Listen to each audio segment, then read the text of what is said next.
Foi? Tá rolando? Eu acho que sim, tá ao vivo. Então, estamos entrando aqui, dando início ao nosso evento. Queria dar boa noite para todo mundo, todos, todas, todes que estão aí. Agradecer a presença das nossas convidadas, de todo mundo que veio hoje nesse evento compartilhar com a gente esse momento, porque é um momento para a gente, assim, né, de celebração. É uma felicidade muito grande estar aqui por conta da vinda ao mundo do Residual Lab, do Laboratório de Estudos Sociais dos Resíduos da UERJ.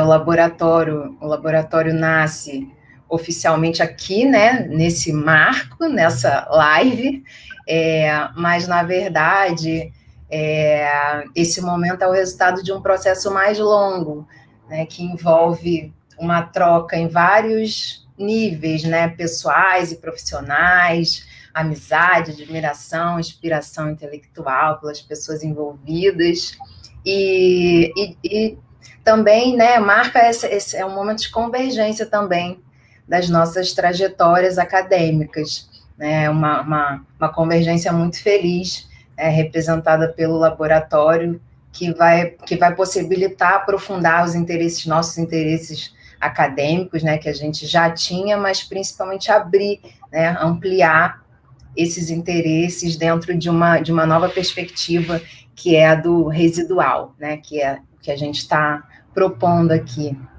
Então, também um novo campo de pesquisa que surge, né, que a gente pretende apresentar aqui e pretende ir delineando e tentando desdobrar os vários caminhos e as várias fronteiras que esse campo abarca, né? Então, o objetivo é esse e, enfim, tô super feliz de estar aqui. Então, vou apresentar, em primeiro lugar, as nossas pesquisadoras do Residual Lab e convidadas.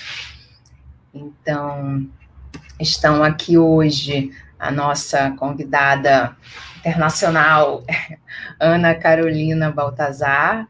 Não sei se eu estou dando um furo falando em primeira mão, mas também uma alegria enorme apresentar a Carol, né, como a mais nova professora da UCL, da University College London, que fala diretamente de Londres. A Valéria Bastos, doutora em Serviço Social, professora do Departamento de Serviço Social e da pós em Serviço Social da PUC, da Pontifícia Universidade Católica do Rio de Janeiro, e Mariana Cavalcante, antropóloga, professora do IESP, Instituto de Estudos Sociais e Políticos da UERJ, e eu, Maria Raquel Passos Lima, também antropóloga, professora do Departamento de Antropologia do Instituto de Ciências Sociais da UERJ. Então, queria dar boa noite para vocês e agradecer por estarem aqui hoje. Então, eu estou fazendo essa mediação, apresentando, né, e também participando. Como é que está aí? Tá rolando, gente? Né? Tá?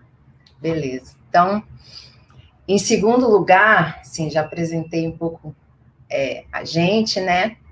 E aí eu queria convidar, né, quem está assistindo aí, o pessoal a conhecer também o site do Residual Lab, residuallab.uerj.br, e lá vocês vão encontrar mais informações, né, sobre o laboratório, né, na parte de apresentação do laboratório, né, a gente tem a descrição da proposta, assim, né, da visão, e também a ideia dos eixos de pesquisa, que são 3 eixos de pesquisa. Eu vou falar rapidamente para fazer uma abertura, assim, uma introdução, né. Os 3 eixos são as urbanidades, né, urbanidades, o primeiro eixo, que abrange a reflexão sobre a produção das cidades, né, tecnopolíticas de governo, infraestruturas e ruínas urbanas, assim como espacialidade, materialidade, práticas sociais e simbólicas de fazer a vida no meio urbano, englobando mundos do trabalho, economias populares, informalidade, legalismo e conhecimentos e modos de vida contra-hegemônicos ou decoloniais. Esse é o primeiro eixo do laboratório. O segundo, insustentabilidades, voltado para análise de problemáticas relacionadas ao meio ambiente, ao antropoceno, como práticas de gestão e disposição de resíduos, consumo de massa, descartabilidade, controvérsias públicas de risco, os efeitos, né, de projetos de desenvolvimento das atividades industriais, como a poluição, né, a contaminação, e também as mobilizações populares e processos políticos de resistência, né, a esses processos que afetam o meio ambiente. E o terceiro eixo, as visualidades, né, um eixo relacionado à imagem, né, que busca justamente pensar esse campo, essas questões, a partir de várias linguagens, né, de múltiplas linguagens, outros suportes, né, capazes de refletir sobre esses fenômenos residuais, que a partir, né, de outras narrativas e de outros suportes também. Então, a estética e a arte, a performance, o audiovisual entrando como uma dimensão metodológica, né, e também epistemológica, como forma de construir o conhecimento sobre esses fenômenos, através do campo do sensível, por meio também da produção de narrativas audiovisuais e etnográficas. Então, são esses três eixos, assim, que dão a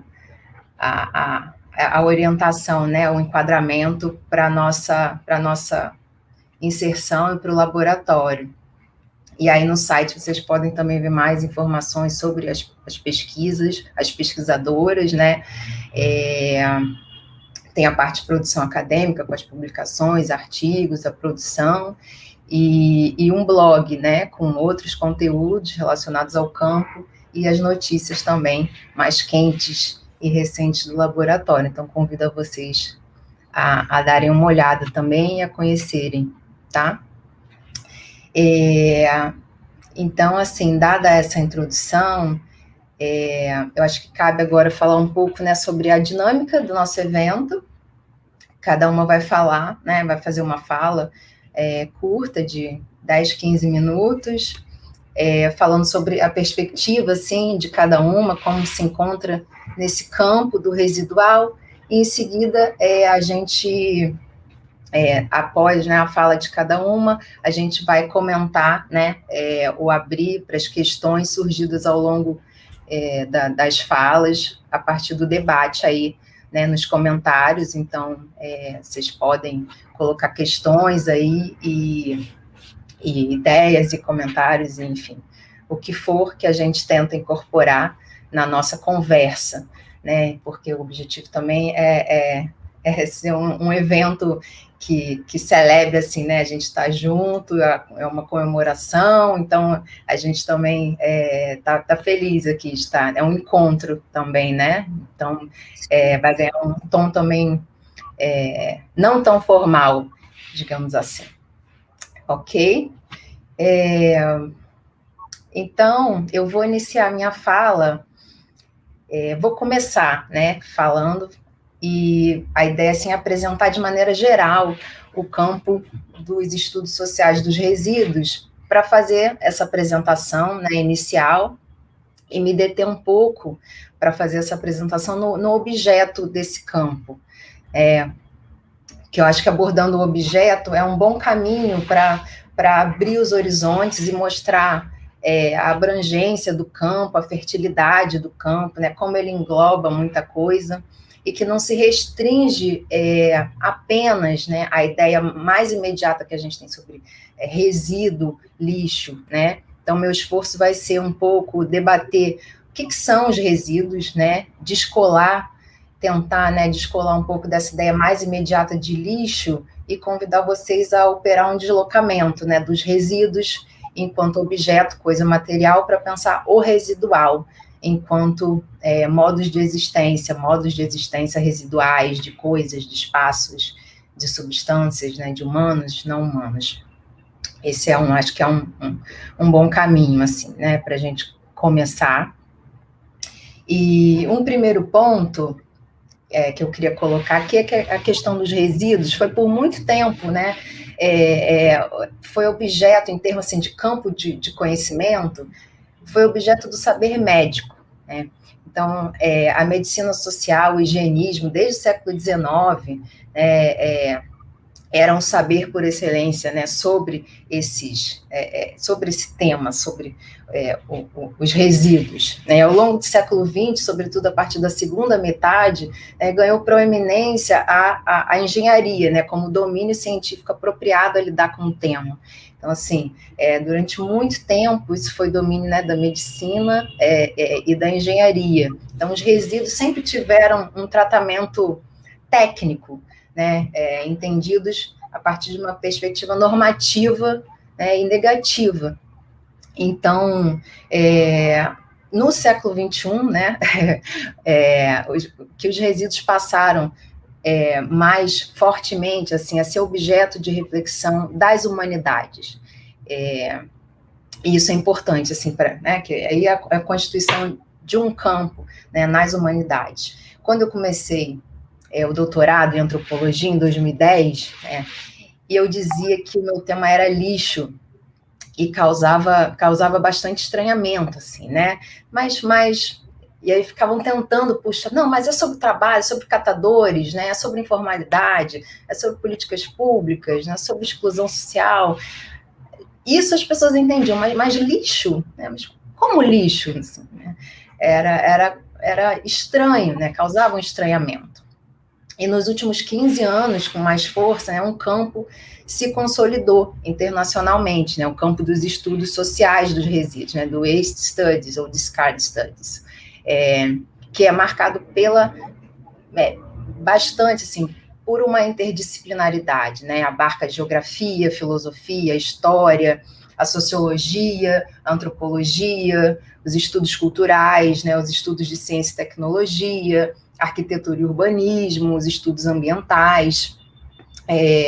Então, é uma área assim, que proporciona bastante diálogo, né, e interconexão entre vários campos dentro das humanidades.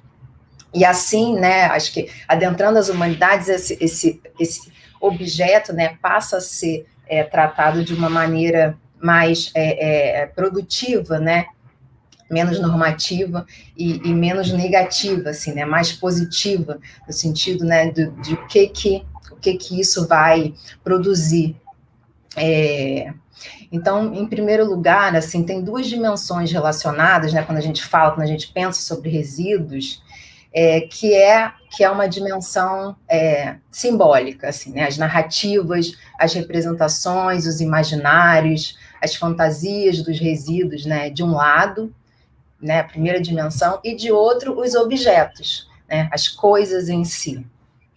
E quando, por conta da pesquisa, né, do doutorado, eu comecei a pensar mais seriamente o lixo, né, levar o lixo a sério como objeto antropológico, eu fui percebendo, né, que muitas vezes começar pelo simbólico, né, pelas representações, levava um caminho que era meio um caminho sem saída, assim, que era uma armadilha, né.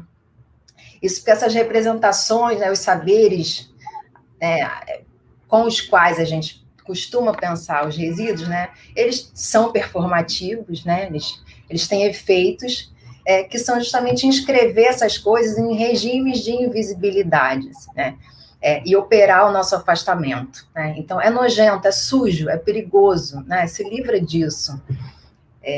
Ninguém quer ficar com resíduos perto. Então, a gente costuma lidar com os resíduos sem nunca voltar a nossa atenção para eles, né? A nossa atenção, a nossa curiosidade, a nossa atenção intelectual. É algo inútil, sem valor, ou perigoso, né? Ou pode descontaminar. Então, isso reflete no nosso engajamento, no nosso padrão de relação, né, no padrão de relação que a gente estabelece com os resíduos, né, que é o de se afastar física e reflexivamente. E aí, né, uma primeira questão relacionada a isso é a da visibilidade, né? Os resíduos, eles se inscrevem em distintos regimes de visibilidade, né? De visibilidade e invisibilidade, um jogo desafiador, né? Tudo é feito para que a gente não veja. Eles são operados para que eles não fiquem dentro do nosso campo de visão. Até né, na minha tese eu chamei os dispositivos de gestão de resíduos de tecnologias do ocultamento. Mas quando a gente pensa os resíduos, né, pela sua materialidade, a gente consegue aproximar, a gente consegue se aproximar deles, né? Ao contrário da dimensão simbólica, que tende a afastar a gente pela materialidade, a gente consegue rastrear, né? Se aproximar. E aí surgem várias questões, né, que são interessantes. Então, que coisas são essas? A gente percebe que os resíduos eles podem ser virtualmente qualquer coisa, né? Eles estão em todos os lugares, né? Tudo pode ser resíduo, tudo vai virar resíduo, inclusive nós, né? Réis mortais, nossos corpos, né? Além de tudo, nós fabricamos resíduos o tempo inteiro. Então, esse resíduo em potencial, que todas as coisas são, coloca e desdobra mais duas questões, né? Eu acho. Esse resíduo em potencial. Uma é a das escalas, né? A questão da escala. Por quê? Né? Essa ubiquidade dos resíduos, essa permeabilidade, né?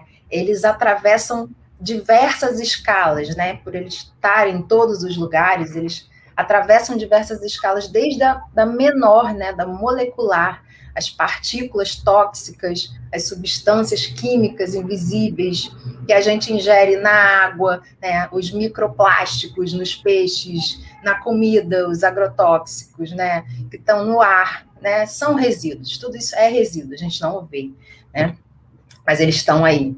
E vão dessa escala, né, mais micro, invisível, até a escala mais monumental, que das grandes barragens de resíduos de mineração, né? Tem os desastres, né, de Mariana, e outros iminentes, né?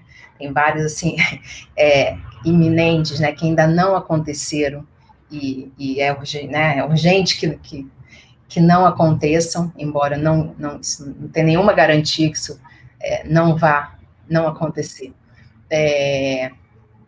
E aí, né, essas barragens, essa escala monumental vai desde isso, as montanhas de resíduos que se acumulam, né, os lixões, os aterros, as ilhas plásticas no oceano.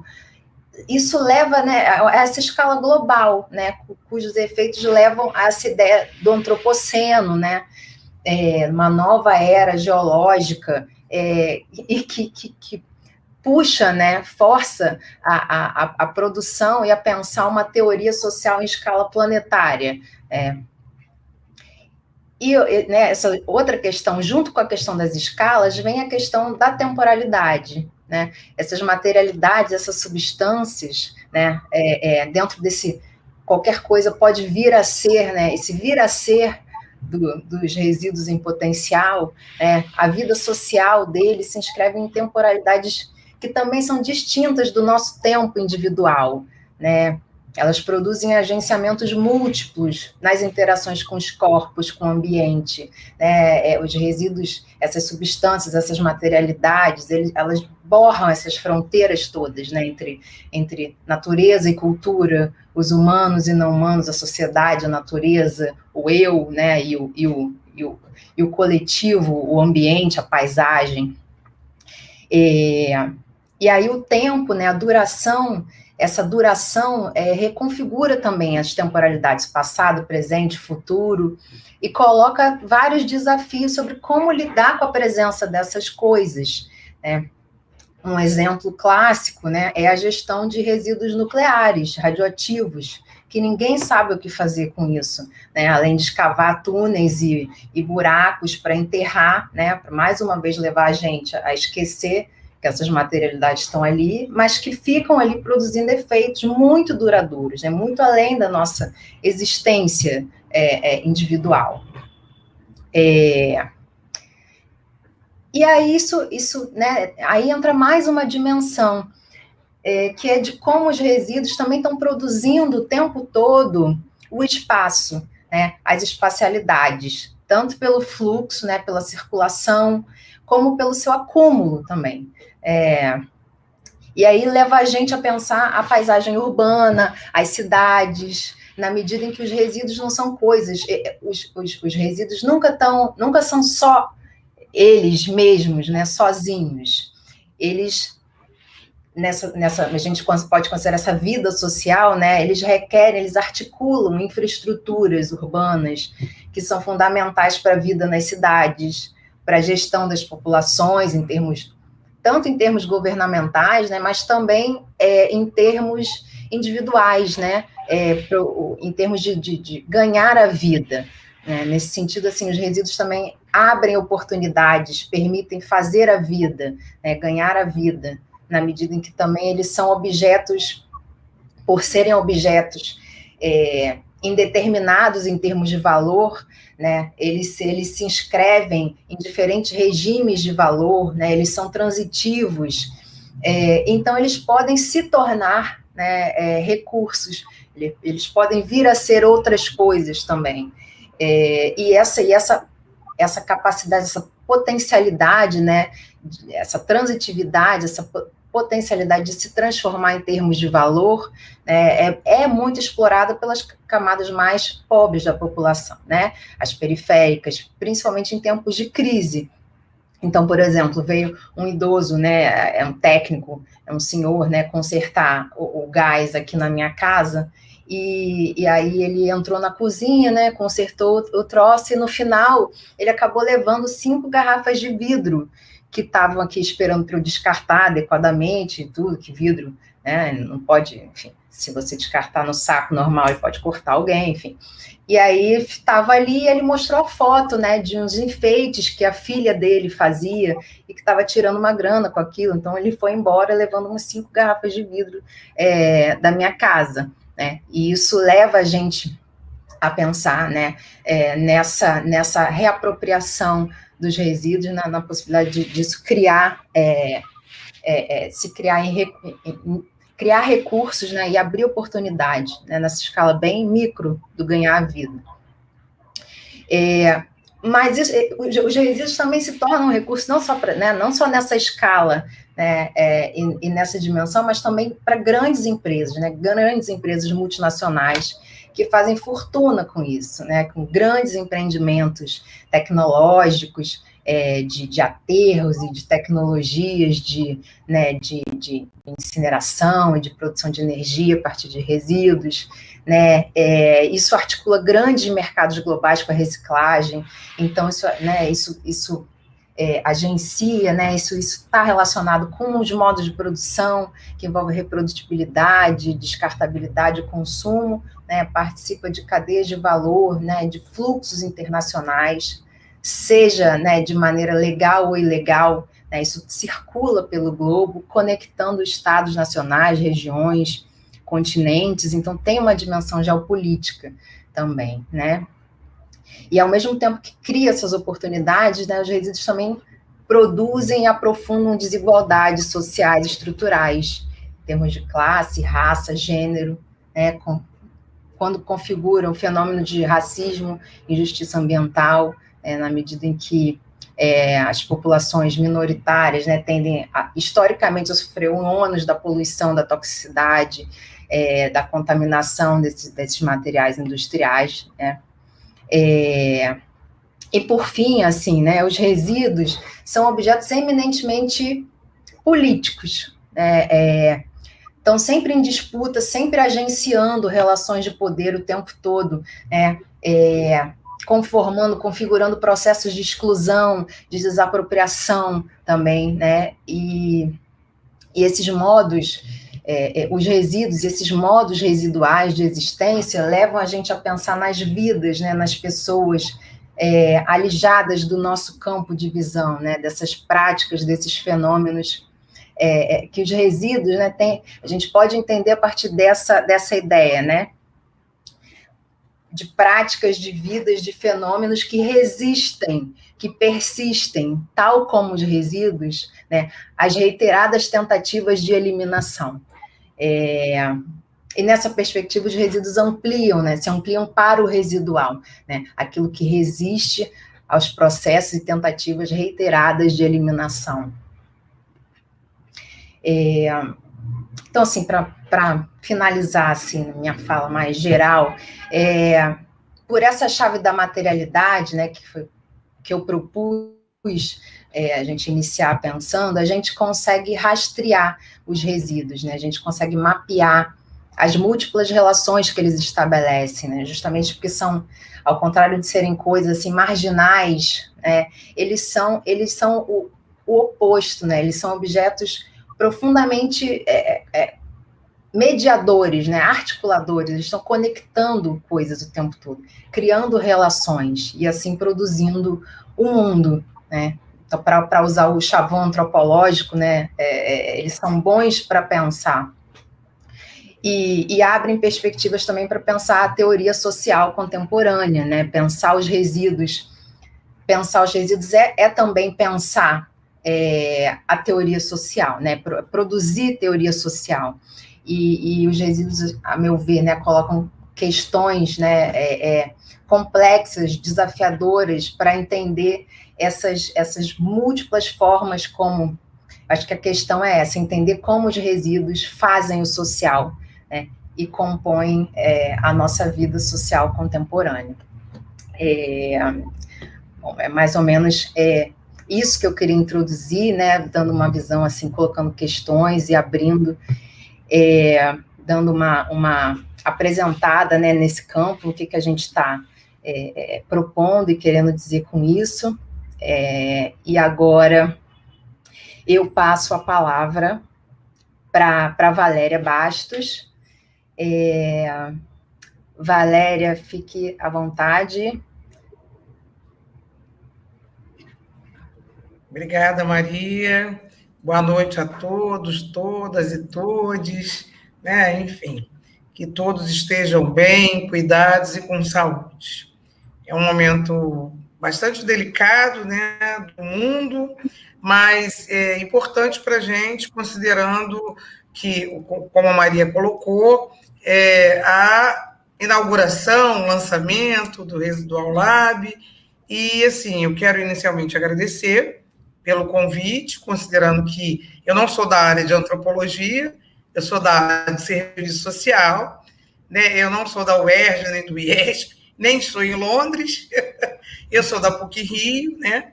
Do Departamento de Serviço Social. Atualmente, eu estou coordenadora do programa de pós-graduação em Serviço Social e sou líder de um grupo, né, de pesquisa no diretório do CNPq que discute um recorte da toda a contextualização que a Maria trouxe, né, com a perspectiva da discussão do resíduo, né, ou do residual, que vai para além daquilo que o nosso imaginário traz como referência, ou, quando ela disse que começou o doutorado, pensando lixo, enfim, ele vai para além disso, né? Então, o grupo de pesquisa do qual eu lidero é um grupo interdisciplinar que discute questões socioambientais e comunitárias, né? Eu já, como a Maria falou do século XXI, e eu sou a pessoa mais antiga do grupo, eu vou dizer que eu discuto desde o século XX, ou seja, né,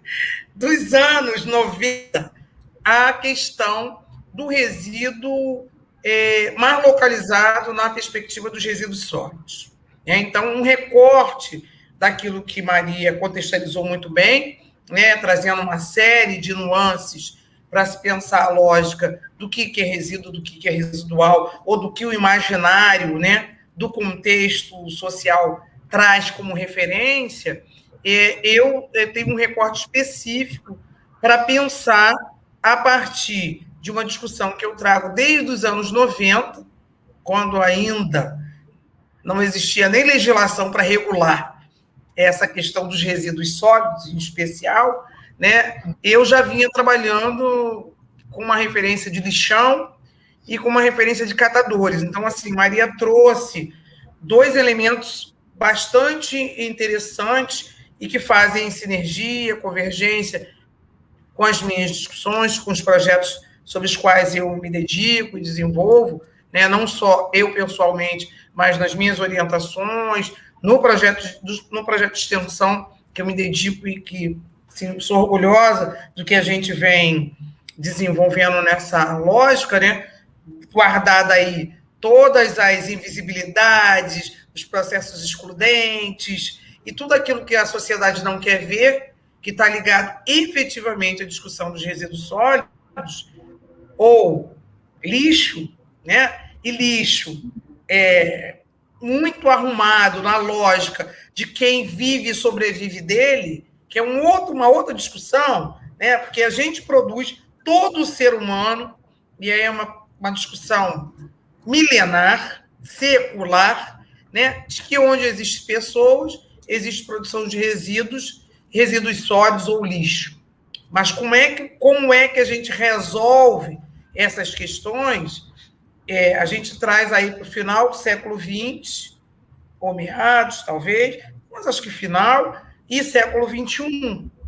Em especial no Brasil, né, numa tratativa e com resoluções normativas para garantir a sobrevivência planetária, ou pelo menos desse contexto geográfico, né? Porque a Maria traz, inclusive, a discussão de como é que a gente sobrevive e traz aí os desastres, que a gente tem muito cuidado em falar se realmente são desastres, né? Ou se são processos que se deixou acontecer e aí depois botou na conta ou do resíduo, né? Resíduo tóxico, ou do resíduo sólido urbano, porque a gente tem aí várias questões da Vale, Brumadinho, a gente tem Morro do Bumba, a gente tem Santa Teresa aqui no Rio de Janeiro, né?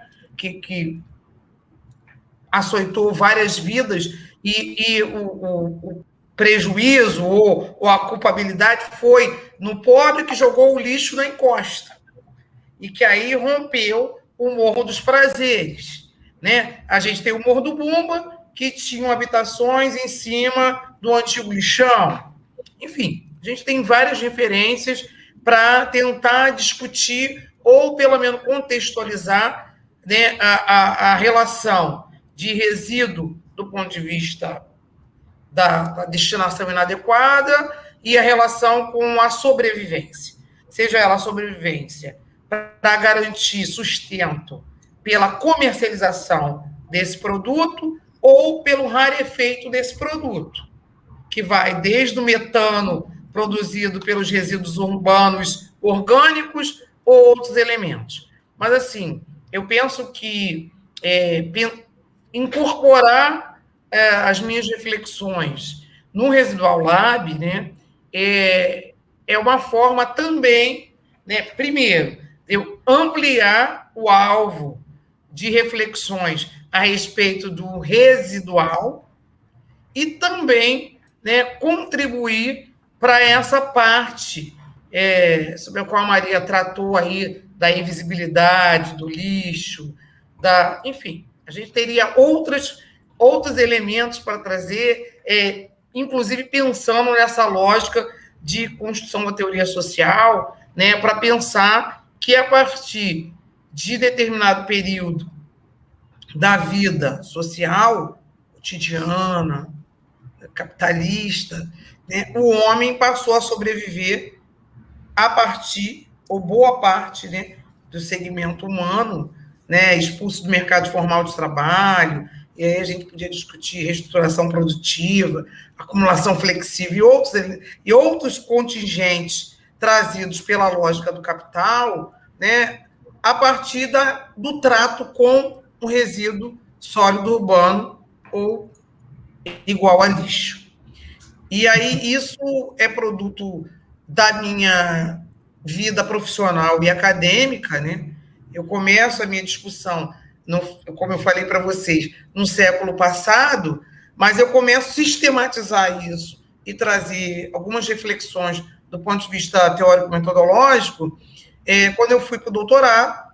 Como eu falei para vocês, eu sou mais antiga do que as meninas, de data de nascimento, e aí, consequentemente, o meu doutorado também é mais antigo, né? E aí a gente começa a pensar como é que esses elementos encontram uma sustentação para garantir a sobrevivência de uma série de trabalhadores ditos formais, cuja relação foi totalmente dilacerada por novas formas de pensar o trabalho e que empurrou essa galera para aquilo que Maria também trouxe como lixão.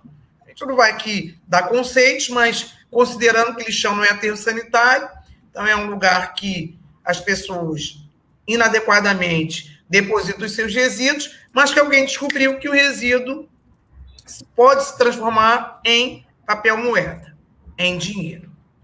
E esse dinheiro, efetivamente, vai gerar processos de sobrevivência.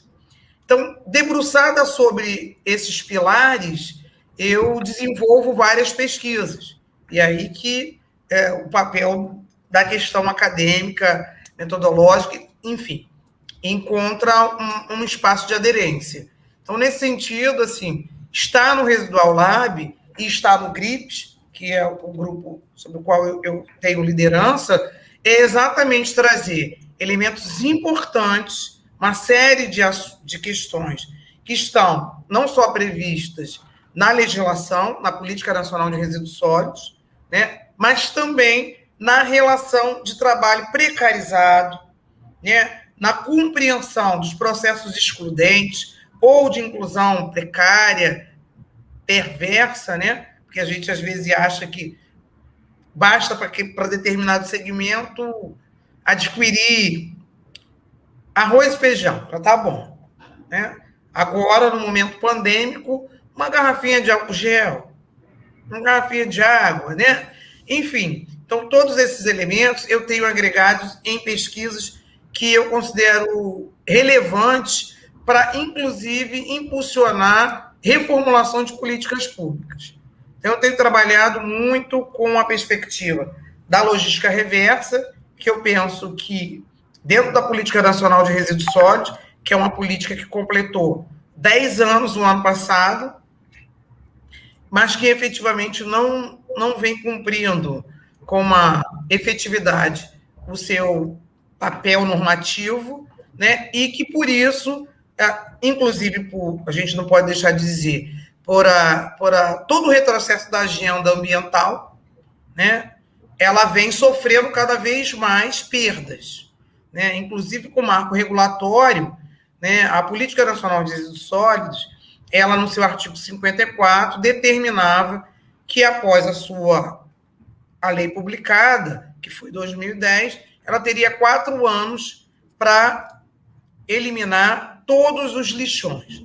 Lixões locais inadequados, que contaminam lençol freático, enfim, geram impactos de dimensões bem dimensionadas, né? Dimensões dimensionadas é redundante, mas dimensões variadas, né? Tanto do ponto de vista da saúde, da população, do ponto de vista atmosférico, da área de lençol freático, enfim.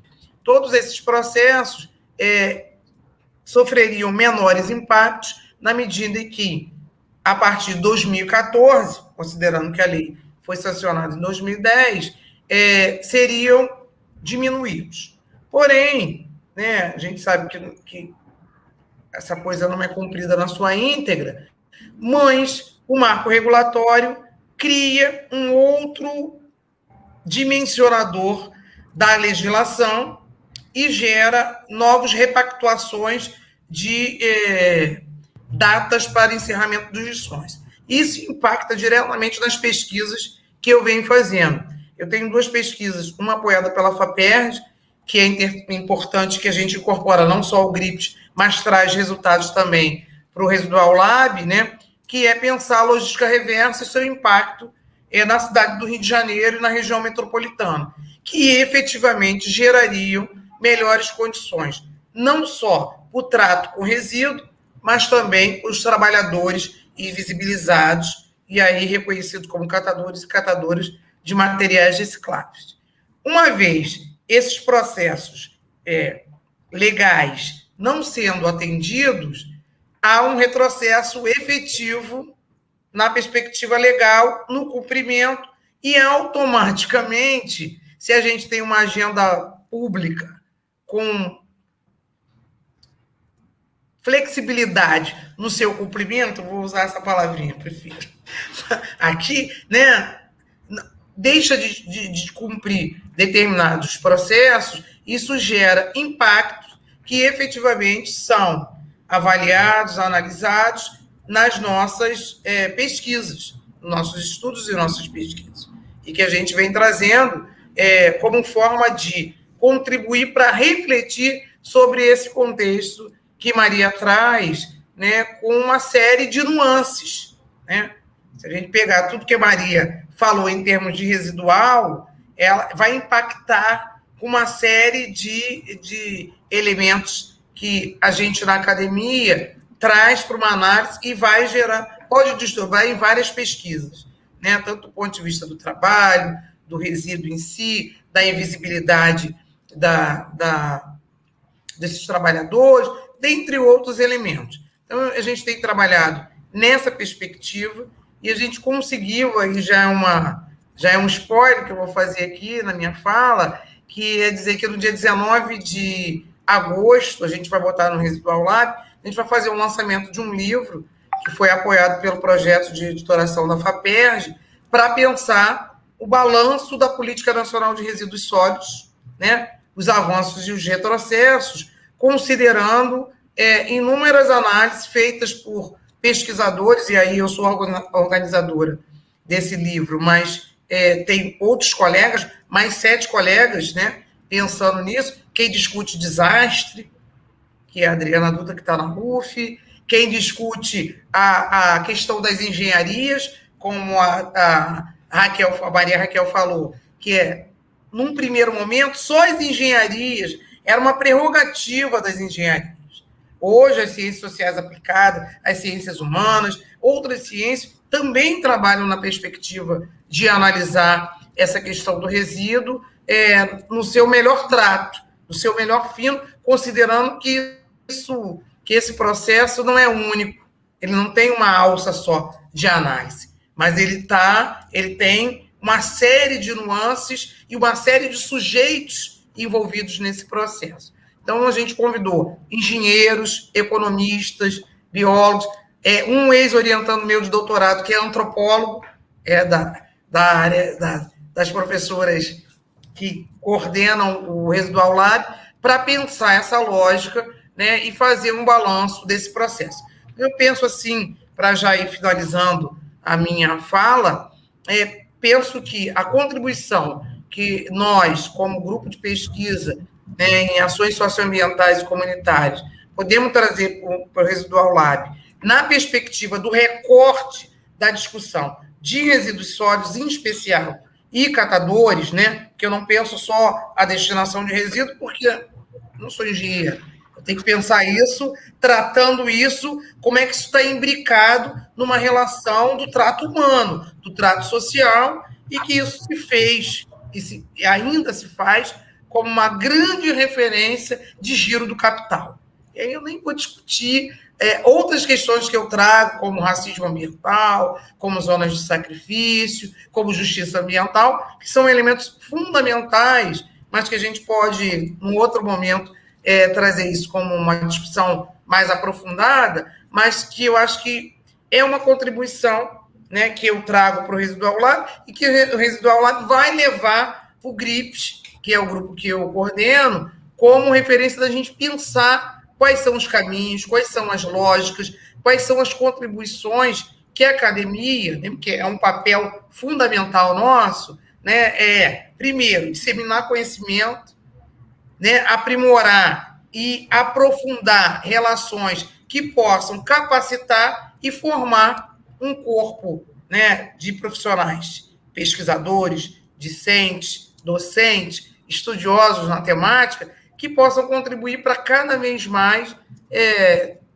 se ter referências para pensar e analisar determinados processos sobre os quais a Maria já listou, né, dentro da perspectiva da urbanidade, da insustentabilidade, da visualidade. Ou seja, esses 3 eixos são eixos que poderão, né, ter contribuições de diversas áreas, né, e que, de alguma forma, terão sinergias e farão algumas articulações, né, que são fundamentais para se pensar caminhos possíveis, caminhos desejáveis, para que a gente possa, se não solucionar, mas mitigar essas imensas manifestações da questão social que, nesse momento pandêmico, estão super evidenciadas e que a gente não dá conta, né, num processo solitário, mas no coletivo eu acredito muito que a gente possa vencer. Então, quero agradecer demais a oportunidade de estar aqui, de estar compartilhando essa pequena falinha, né, mas que a gente possa aí ampliar cada vez a nossa rede de estudos e pesquisas, trazendo outros pesquisadores, não só do Brasil, mas também do mundo. Obrigada, gente. Beijo. Obrigada, Valéria. Passo a palavra aí para Carol, Ana Carolina. Com você, Carol. Maravilha. Gente, boa noite. Minha internet está um pouquinho instável, então qualquer coisa eu volto. Primeiro dizer que eu estou super honrada aqui de estar dividindo, né, essa mesa com a Valéria, Maria, Mariana, né, pessoas, pesquisadoras que eu admiro muito. Então, muito feliz mesmo de estar aqui e agradecer a todo mundo que está presente. Obrigada aí por estarem celebrando com a gente esse momento. Pensei em contar um pouquinho como é que eu chego no debate sobre o residual, né, falar um pouquinho da minha trajetória e para onde eu estou pensando em levar essa discussão junto com que a Maria e a Valéria já falaram um pouco, né? Na verdade, eu chego na reflexão pelo viés do consumo. Minha trajetória começa pensando o consumo, né? Que é a outra ponta do que dessa discussão, né? Aí toda a nossa prática de consumo diretamente ligada à produção de lixo, né? E a partir de uma reflexão sobre o consumo, eu entro na discussão da cultura material, né? E das materialidades, né? E das diferentes formas dos objetos. E eu começo a pensar não só os objetos, mas também as diferentes escalas dos objetos. Até que eu chego na discussão da cidade e das urbanidades aí. E eu penso, né, a cidade, não só os objetos, eu penso os objetos e as diferentes escalas de materialidades, inclusive a própria cidade enquanto materialidade, tanto desenvolvendo pesquisa no Brasil e no Reino Unido, que é onde eu estou nesse momento, e a partir desse viés comparativo também, que é algo que me interessa muito. E penso aí a cidade em termos de desenvolvimento urbano e de regeneração urbana, né? E como a Maria trouxe na fala dela, está diretamente ligada à questão do residual, né? Como é que você regenera uma cidade, o que você quer para uma cidade, o que você marginaliza nesse movimento de regeneração urbana e de desenvolvimento urbano. E eu, particularmente, eu estou muito interessada nas diferentes experiências do tempo nessa nossa relação com as materialidades. Então, como diferentes materialidades e diferentes resíduos produzem uma diferente experiência do tempo, diferentes temporalidades. Então, isso é um pouquinho da minha trajetória. Lá no site, que a Maria já passou aí para vocês o endereço, tem um pouquinho das minhas publicações, para quem quiser entender um pouco mais. Mas eu acho que também um outro viés que me interessa muito nessa discussão do residual é a chave conceitual do residual, né? E que eu acho que é uma discussão que a Maria traz de maneira tão legal, assim, que é pensar o residual que a gente normalmente enxerga como aquilo que vaza, né? O lixo, o sujo, aquilo que a gente não quer. e como a gente pode transformar isso em riqueza, né? E ver como aquilo que resiste, né? E, para mim, essa é uma discussão profundamente antropológica, né? A gente pegar aquilo que sobra, aquilo que é outro, e encontrar riqueza nisso. Então, o residual, enquanto chave teórica, é muito potente. E também, então, é um viés aqui que eu acho muito legal para a gente estar pensando. Como a Maria falou, tudo, em algum momento, vai se transformar fisicamente e concretamente em resíduo. Mas, do ponto de vista conceitual, eu acho que o potencial da gente pensar o que é resíduo, né? O que é margem de tudo aquilo que a gente interage, né? Então, essa potência intelectual da ideia do residual é algo que me interessa muito. E também, essa troca nossa aqui me interessa porque... como eu mencionei aqui, né, eu tô na Inglaterra nesse momento, então é uma maneira de manter pulsante esse diálogo, né, entre Brasil e Inglaterra. A Valéria também traz aí outros diálogos com a América Latina, a Mariana traz com os Estados Unidos, Maria Raquel também com outros países. Então, como é que a gente mantém esse diálogo do residual internacional, mas sem perder um foco no Globo Sul? Então, para mim, isso também é central, e eu conto muito com esse debate para trazer quais são as pautas do Globo Sul nesse debate do residual, e principalmente que vai aí trazer toda uma discussão de infraestrutura. A Mari pode falar mais sobre isso depois. Então, como é que a gente usa esse espaço aqui para manter vivo essa pauta do Globo Sul? Então, para mim, assim, nesse momento, estando fora do Brasil, isso me interessa muito nessa nossa troca aqui, e também com quem está presente aqui, e que quiser trazer perguntas, discussões, aí, galera, podem colocar no chat que a gente está de olho. E um último ponto que eu acho que é inevitável nesse momento que a gente está vivendo é pensar a visualidade, né? Assim, esse meio que é esse meio inevitável para a gente nesse momento, e que vai trazer, eu penso, consequências de longo prazo para tudo que a gente está fazendo, tanto do ponto de vista de pesquisa quanto do ponto de vista de ensino. Então, como a Maria trouxe aí, né, pensar as visualidades como dimensão metodológica, mas como isso também traz uma dimensão epistemológica, né? E eu acho que essa é uma discussão central nesse momento, a gente pensar o impacto disso, né, desse meio que a gente está usando, e como isso vai impactar as nossas pesquisas, não só como objeto, mas como forma de pesquisa e como forma de diálogo.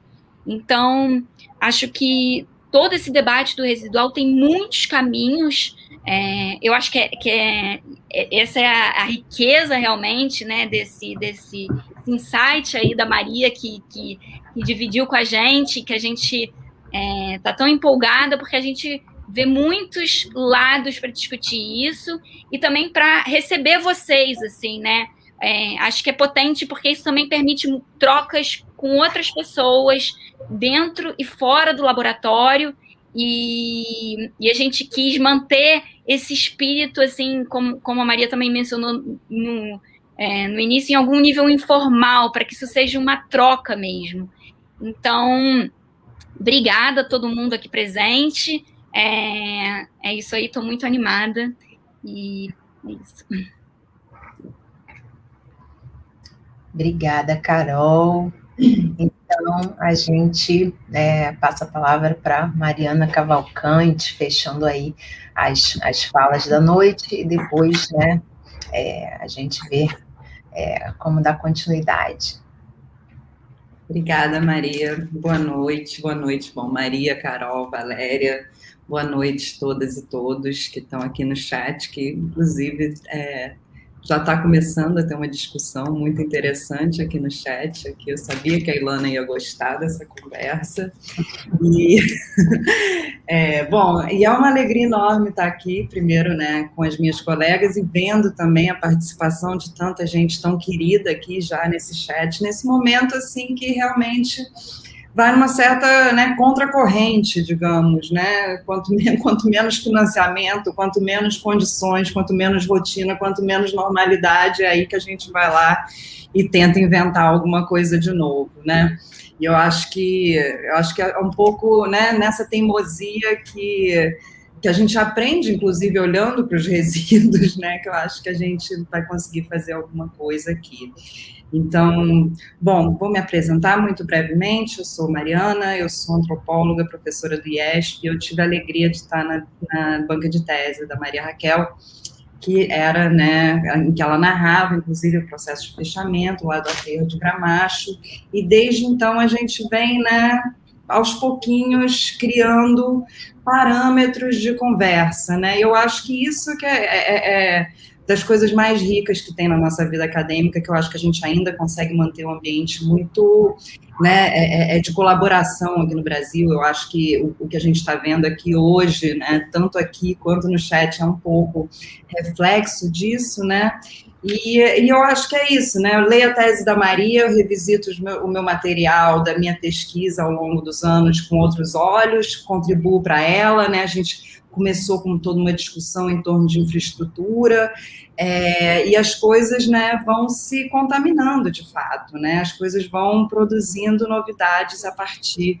né, desses encontros e principalmente, eu diria, acho que dessas novas formas de olhar, né, porque o que eu acho que tem de grande novidade nessa questão dos resíduos é que ele oferece para a gente uma perspectiva que não estava dada ali, e que eu acho que é uma perspectiva que é particularmente produtiva para a antropologia, no sentido de ser uma perspectiva desnaturalizante, né? Então, tudo isso que a gente toma de barato, e eu acho que é para isso que a gente, né, isso que uma boa antropologia faz, né?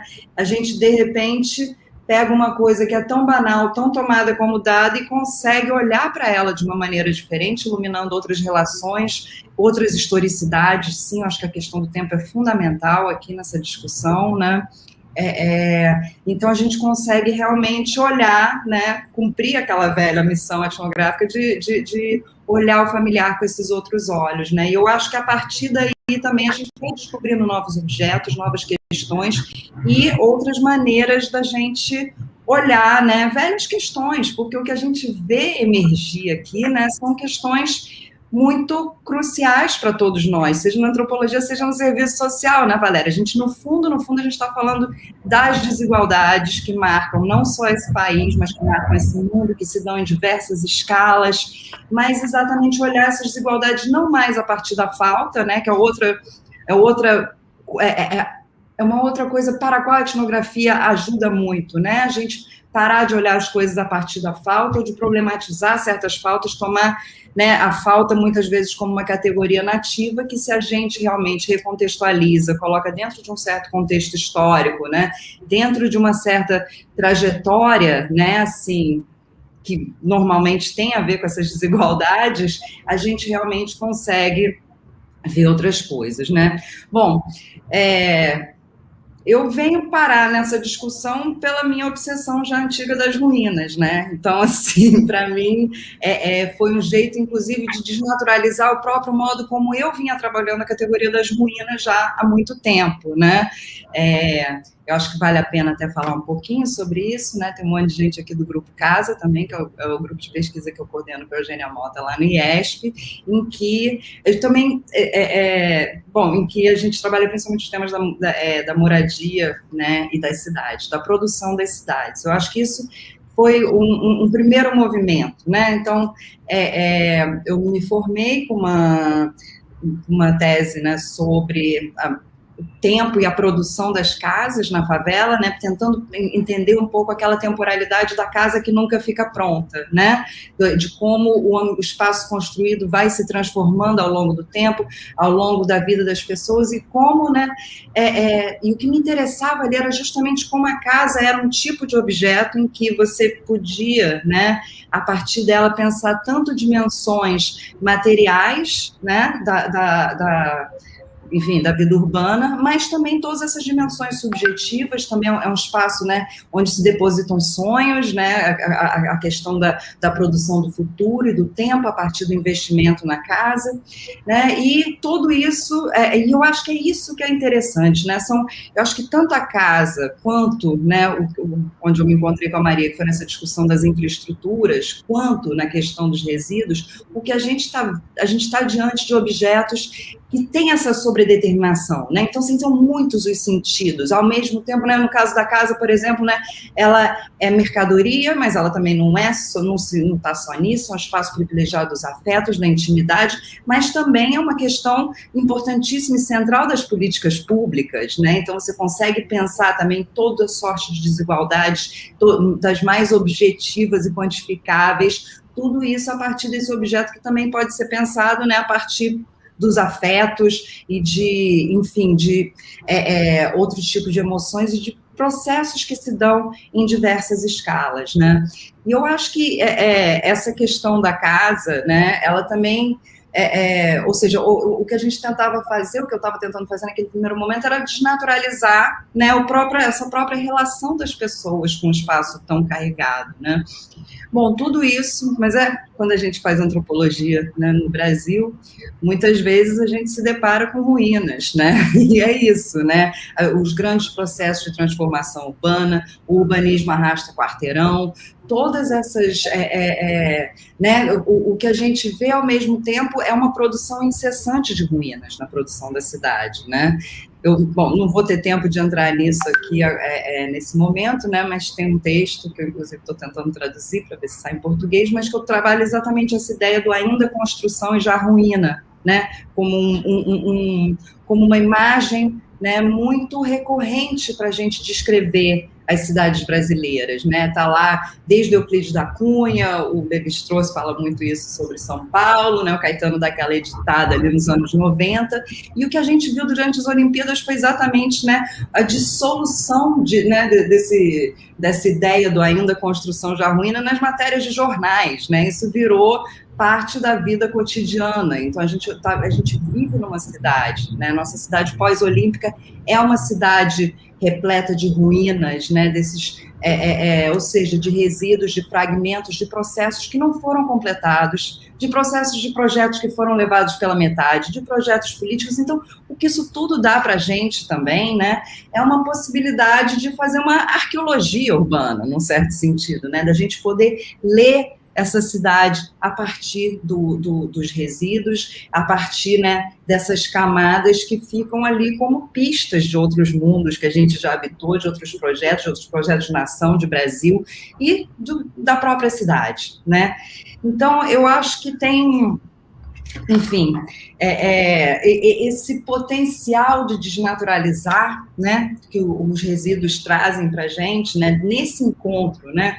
Para mim, olhando o mundo, o Rio, a partir das ruínas, eu acho que é muito produtivo. E eu acho que esse encontro aqui, em particular, no Rio de Janeiro, é fundamental. Porque se a gente pensar na história dessa cidade, né, pega ali o Morro do Castelo, onde a cidade começou, arrasa o negócio todo, bota para lá, a cidade é toda já feita, né, artificialmente desses resíduos de fenômenos naturais, de grandes monumentos naturais que tinham aqui. Então, também, né, todas essas categorias da natureza, cultura, tudo isso se mistura, né, quando a gente está diante desses objetos. E eu acho que, sinceramente, eu já estou me encaminhando aqui para o fim, que eu sei que eu já falei um pouco demais, porque realmente é uma coisa que me empolga, né, mas eu acho que nessa cidade, eu acho que o Rio é uma cidade particularmente fértil para a gente pensar essa questão, né, nessa cidade dos aterros e dos escombros, porque isso também nos permite, mais uma vez, desnaturalizar certas coisas e olhar as coisas de outra perspectiva.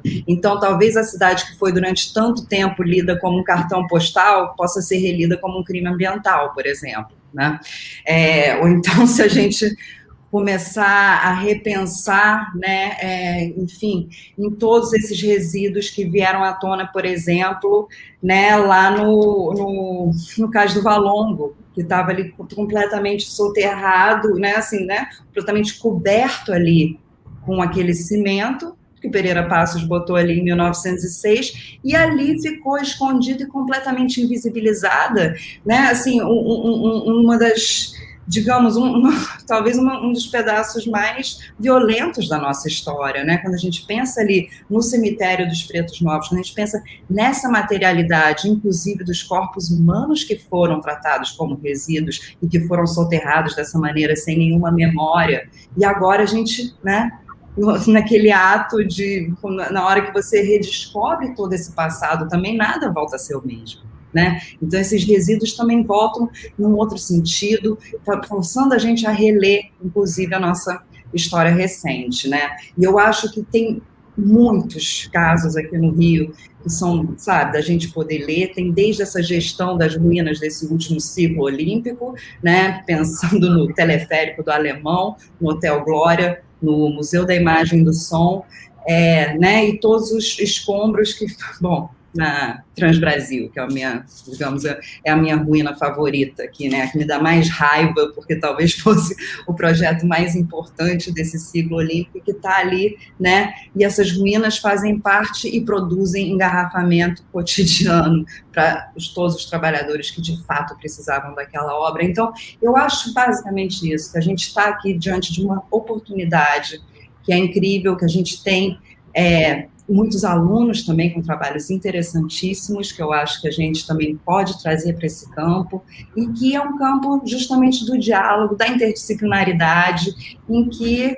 eu, assim, realmente só gostaria de agradecer a todos vocês por terem feito isso possível, e também, enfim, por deixarem a gente... enfim, por trazerem esse fim de tarde aqui tão agradável, nesse momento tão difícil dessa cidade, desse país, mas vamos para frente, né? Obrigada, gente. Cidade do país e do mundo, né? Podemos acrescentar. Obrigada, Mari, pela sua fala. Eu acho que o evento conseguiu dar, né, às falas um panorama, né, geral, assim, né, das questões envolvidas. Tem muita coisa ligada a esse campo que ainda está por fazer, né, tem muita coisa por fazer. Acho que quando a Mari falou exatamente isso, né, que quando a gente tem uma perspectiva nova, a gente consegue revisitar questões, né, e voltar a ver velhos objetos, velhas questões a partir dessa nova perspectiva e renovar, né, as maneiras de pensar e compreender o mundo, os processos. É muito legal essa perspectiva das cidades, né, que de alguma forma conecta todas nós aqui, né, essa ideia, né, do que está, ao mesmo tempo, né, sempre quando a gente está produzindo, acho que isso é um ponto legal, né, sempre quando alguma coisa está sendo produzida, ao mesmo tempo, né, a gente está operando, né, fronteiras, né, e processos de exclusão também, né, são, ao mesmo tempo que está produzindo, né, tá produzindo uma coisa, criando ao mesmo tempo o resíduo, né, e a cidade é muito legal a gente pensar a cidade nesse sentido, né, como uma coisa, né, viva, né, que em sua vida está produzindo esses processos, né, ambíguos e paradoxais ao mesmo tempo, né, criando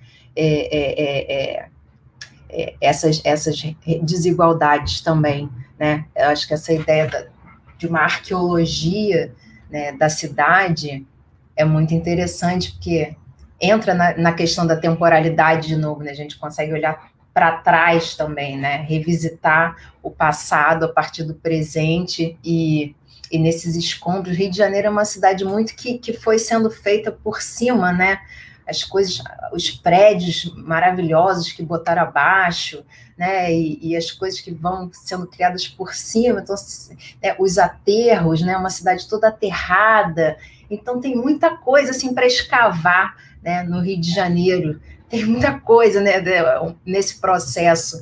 Então o resíduo é essa coisa que permite a gente olhar tanto para trás quanto para frente, né, para o futuro, ver como essas materialidades articulam através dessas temporalidades, né, os espaços e outras relações também. Por fim, assim, né, uma coisa que a Valéria comentou, a coisa do desastre, né, que não é desastre, né, que não dá para botar na conta dos resíduos, né, esses crimes. Isso tem muito a ver também com esses processos que estão se aprofundando hoje, né, de né, com a globalização, com o neoliberalismo, né, essas tecnopolíticas neoliberais, né, a atuação dessas empresas, dessas corporações, que esse modo de governo também, que de certa forma também é produzir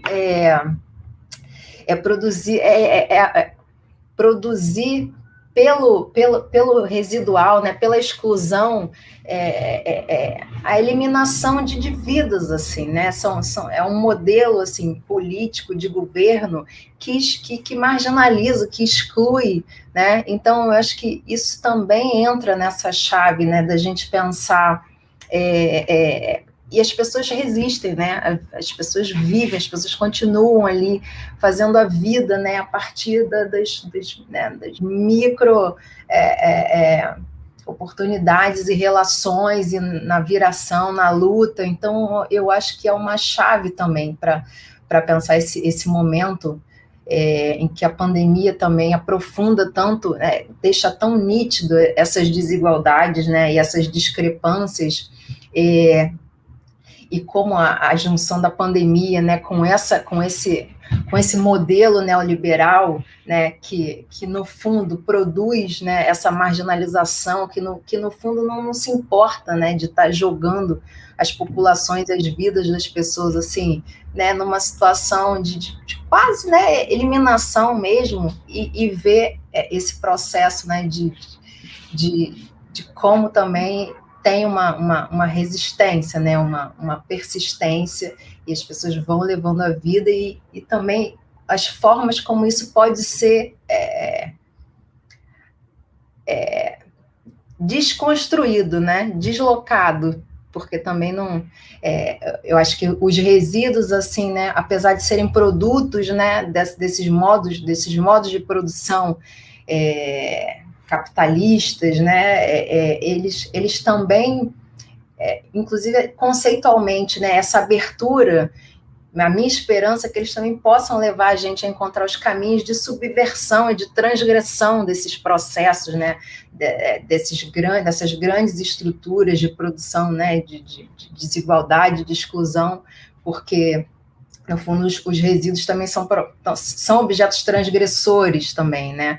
Então, talvez a gente consiga, por aí, pensar uma chave, né? Tanto para entender a realidade, como também para conseguir transgredir, né, essas estruturas opressivas, né, e de poder que estão construindo, né, as cidades e a vida cotidiana, né, e, enfim, a partir, né, de todas essas questões. Estou jogando aqui algumas ideias que me vieram a partir da fala de vocês, mas eu tenho só duas coisas que eu gostaria de falar, né? Uma é que eu queria agradecer, né, especialmente a Ana Clara Chequete, né, que é pesquisadora também do laboratório, e que, né, ajudou aí toda a organização, a produção, e a construção também, né, desse laboratório, desse espaço.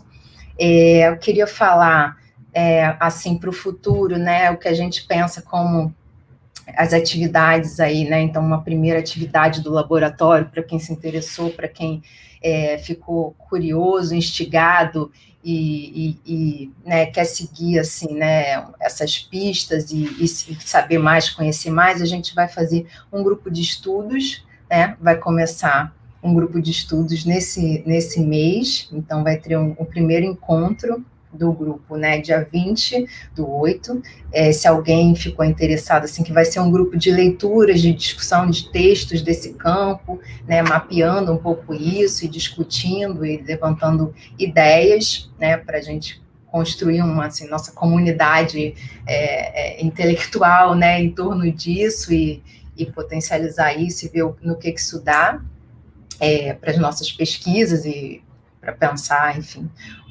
outros objetos e outros campos. Então, convido aí quem está assistindo, né, que estiver interessado, que pode, né, escrever um e-mail para o e-mail do Residual Lab, né, querendo, enfim, interessado na participação do grupo, que a gente, né, coloca numa lista e entra em contato para fazer essa articulação. E aí, né, convido também a acompanharem aí as redes sociais, o laboratório, que a gente vai colocando lá as próximas atividades e quem estiver interessado para chegar junto e para construir aí esse processo. Também tem o formulário aí para os certificados, né, para quem compareceu e tudo. Então, acho que a gente agora pode ir fechando. Uma pergunta ali já da Ilana, ó. Tem as perguntas aqui, eu estou aqui no... Tem. Então coloca... Eu vou responder falando do grupo. Cadê? Aqui, ó. Como será o processo da pesquisa? Uma coisa antes, Não vi antes nada. Quer saber como é que vai ser o processo de pesquisa? Se cada uma vai desenvolver aspectos diferentes do objeto comum, se vão articular os resultados de forma colaborativa numa produção de conhecimento pluridisciplinar. Olha só, gente, essa tecnologia é linda. Então, né, a gente tem que cada uma desenvolve algumas pesquisas.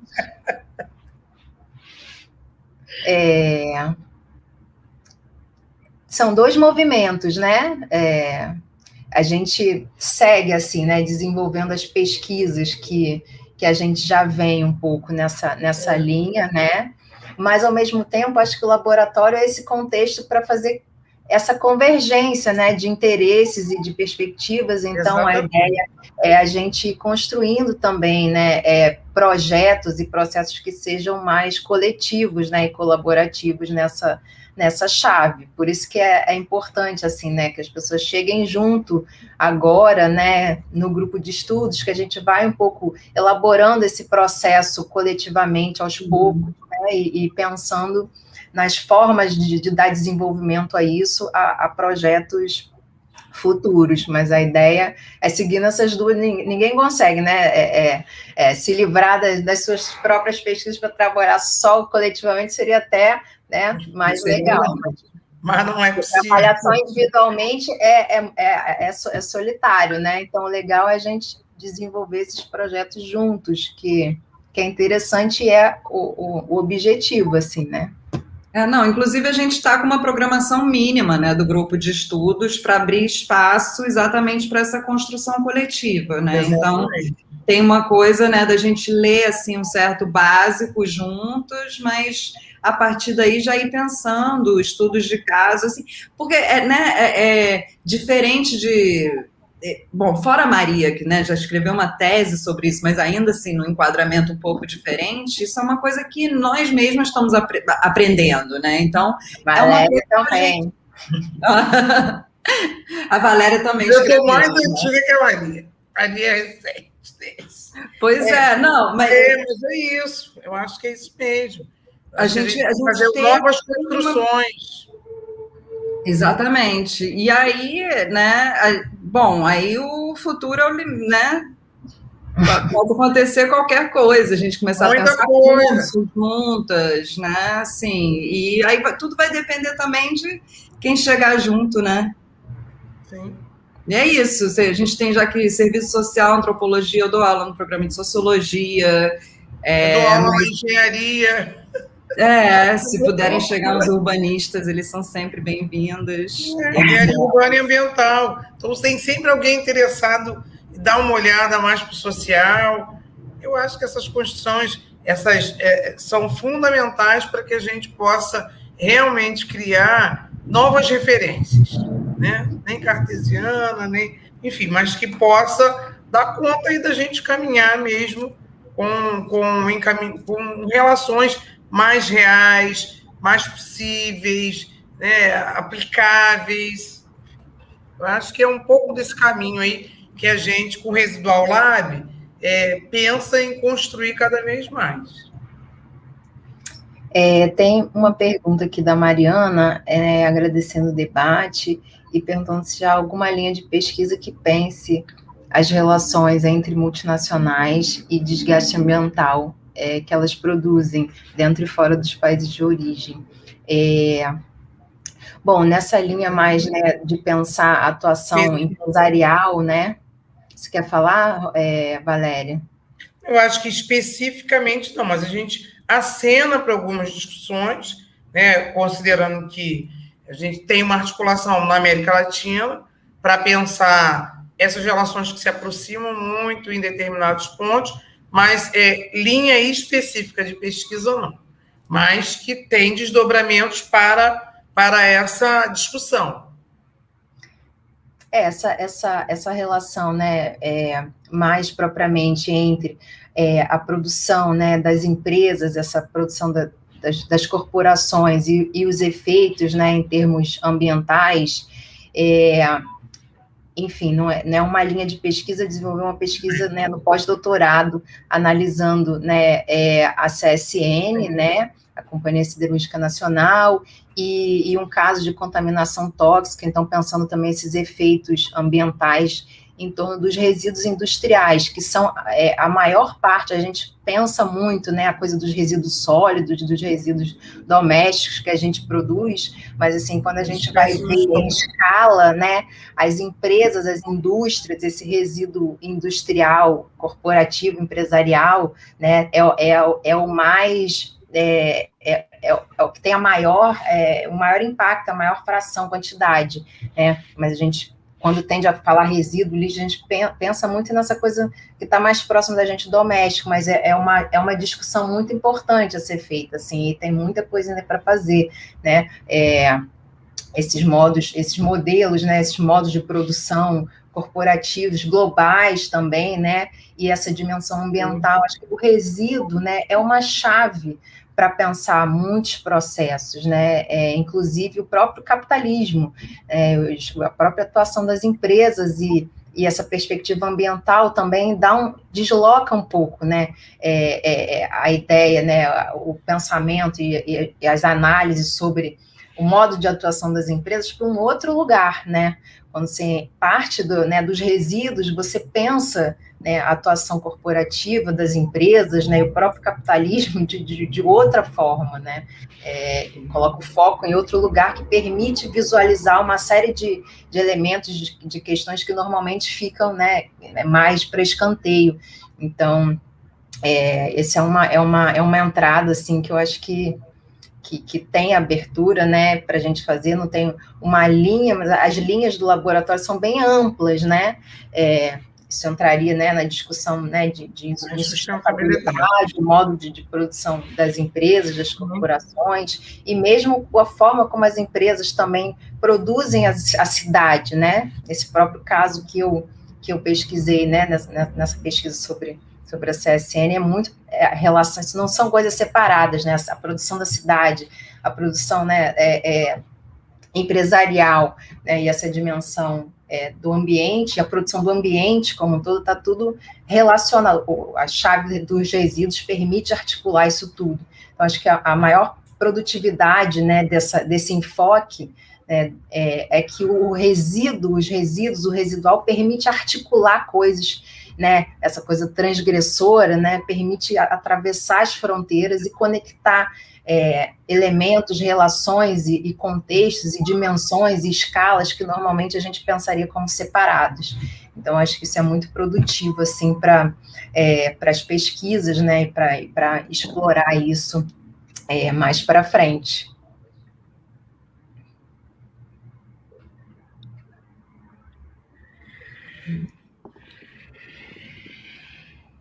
Bom, gente, tem mais questões aí? Tem um monte de gente que não tem mais uma questão. A Clarice. Muitos bons desejos. Fico feliz. Bom, gente, já são 7h30, né? A gente prometeu que não ia se estender muito, tem um monte de gente aí falando, né, que pesquisa coisas afins. O tema da monografia tremeu com a mesa. Gostei dessa. Então, essa sacudir é bom, né? Sacudir é bom. Tem que perguntar o prazo para saber se é bom ou ruim. É verdade. Ai, meu Deus. Então, o Michel também. Então, gente, a gente fica muito feliz, né, com essa participação, com né, todas as pessoas que vieram, né, demonstrar interesse. Então, a gente convida a continuar com a gente, assim, né, para chegar. Meu grupo está todo aqui, tirando foto, mandando aqui no WhatsApp. Curtam, compartilhem, toda hora. Então, o convite é esse, né? Que a gente vai encerrar a live, né? Aqui agora, mas o convite... E vai ficar salvo, né, Raquel? Então, beleza, Mariana, vem para cá.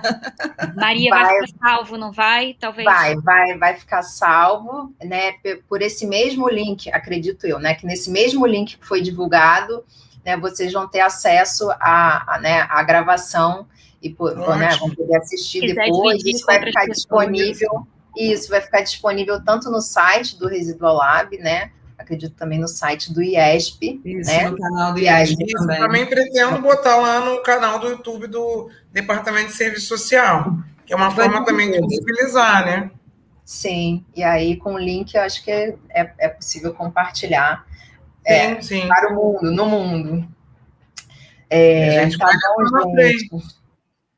Tá joia. Gente, foi muito bom também. Então, obrigada. Obrigada, Mariane. Obrigada, Ana Clara. Obrigada a todas, meninas, então, da ferramenta tecnológica. É maravilhoso a gente ter alguém que nos dê suporte. A gente fica leve, a gente consegue ler, a gente consegue ficar bem. Então, muitíssimo obrigada. E, assim, feliz de estar aqui, compartilhando com vocês. Muito gente, feliz. Obrigada também. Uma boa noite a todos. Carol, fique bem aí em Londres. Quem sabe a gente não se encontra por aí em breve, depois desse processo pandêmico. Agradecer a todo mundo que compareceu, agradecer a Mariane também. Obrigada pela força. Muito obrigada, Mariane. Fundamental. Obrigada a todos mesmo. E agradecer as queridas, né, companheiras aqui, parceiras. Imagina. E vamos seguindo, né? Vamos que vamos. Vamos seguindo. Boa noite. Gente, um beijo. Se cuidem ainda, que a pandemia não acabou. Saúde para todos. Beijo grande. Tchau, tchau.